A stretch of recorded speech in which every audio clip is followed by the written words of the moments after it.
اعوذ باللہ من الشیطان الرجیم بسم اللہ الرحمن الرحیم۔ سورہ انعام آیات نمبر 151 تا 153 میں ماں باپ سے حسن سلوک کی تاکید۔ شرک، اولاد کا قتل، بے حیائی کے کام، ناحق قتل اور یتیموں کا مال کھانے کی ممانعت، انصاف کے ساتھ ناپ تول کرنے، عدل کرنے، اللہ کا عہد پورا کرنے اور شیطان کی پیروی نہ کرنے کی تاکید۔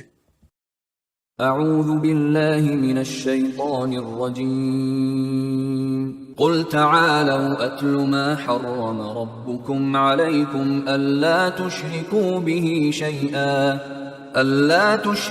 به شیئا وبالوالدین احسانا۔ آپ ان سے فرما دیجئے کہ آؤ میں وہ چیزیں تم کو پڑھ کر سناؤں جو تمہارے رب نے تم پر حرام کی ہیں، وہ یہ ہیں کہ اللہ کے ساتھ کسی چیز کو شریک مت ٹھہراؤ اور ماں باپ کے ساتھ اچھا سلوک کرو۔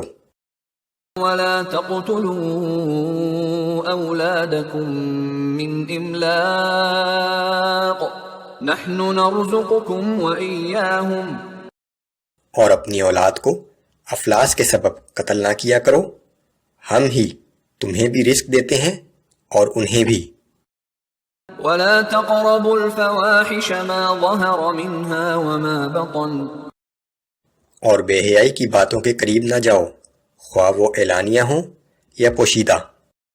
وَلَا تَقْتُلُوا النَّفْسَ الَّتِي حَرَّمَ اللَّهُ إِلَّا بِالْحَقِّ۔ اور کسی ایسے شخص کو قتل نہ کرو جس کا قتل اللہ نے حرام کیا ہو، ہاں مگر کسی حق شرعی کی بنیاد پر۔ ذَلِكُمْ وَصَّاكُمْ بِهِ لَعَلَّكُمْ تَعْقِلُونَ۔ یہ وہ باتیں ہیں جن کے لیے تمہیں اللہ نے تاکیدی حکم دیا ہے تاکہ تم سمجھ سے کام لو۔ جن چیزوں کو تم حرام قرار دیتے تھے انہیں اللہ نے حرام قرار نہیں دیا، البتہ یہ وہ چیزیں ہیں جنہیں اللہ نے حرام قرار دیا ہے۔ وَلَا تَقْرَبُوا مَالَ الْيَتِيمِ إِلَّا بِالَّتِي هِيَ أَحْسَنُ حَتَّى يَبْلُغَ أَشُدَّهُ۔ اور یہ کہ یتیم کے مال کے قریب بھی نہ جاؤ سوائے ایسے طریقے سے جو اس کے حق میں بہترین ہو، یہاں تک کہ وہ یتیم اپنی جوانی کو پہنچ جائے۔ وَأَوْفُوا الْكَيْلَ وَالْمِيزَانَ بِالْقِسْطِ۔ اور ناپ تول میں پورا انصاف کیا کرو۔ لَا نُكَلِّفُ نَفْسًا إِلَّا وُسْعَهَا۔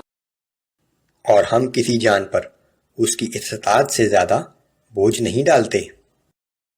وَإِذَا قُلْتُمْ فَاعْدِلُوا وَلَوْ كَانَ ذَا قُرْبَى۔ اور یہ کہ جب کوئی بات کہو تو انصاف سے کہو، خواہ اس بات کا تعلق تمہارے کسی قریبی رشتہ دار ہی سے کیوں نہ ہو۔ وَبِعَهْدِ اللَّهِ أَوْفُوا۔ اور یہ کہ اللہ کے عہد کو پورا کیا کرو۔ ذَلِكُمْ وَصَّاكُمْ بِهِ لَعَلَّكُمْ تَذَكَّرُونَ۔ یہ وہ باتیں ہیں جن کے لیے تمہیں اللہ نے تاکیدی حکم دیا ہے تاکہ تم نصیحت حاصل کرو۔ وَأَنَّ هَذَا صِرَاطِي مُسْتَقِيمًا فَاتَّبِعُوهُ۔ اور یہ بھی فرما دیجئے کہ میرے نزدیک ان احکام کو ماننا ہی سیدھا راستہ ہے، لہذا تم اسی راستے پر چلو۔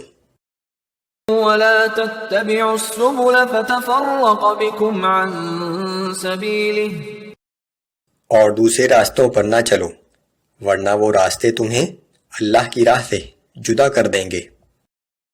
ذَلِكُمْ وَصَّاكُمْ بِهِ لَعَلَّكُمْ تَتَّقُونَ۔ یہی وہ بات ہے جس کا اللہ نے تمہیں تاکیدی حکم دیا ہے تاکہ تم پرہیزگار بن جاؤ۔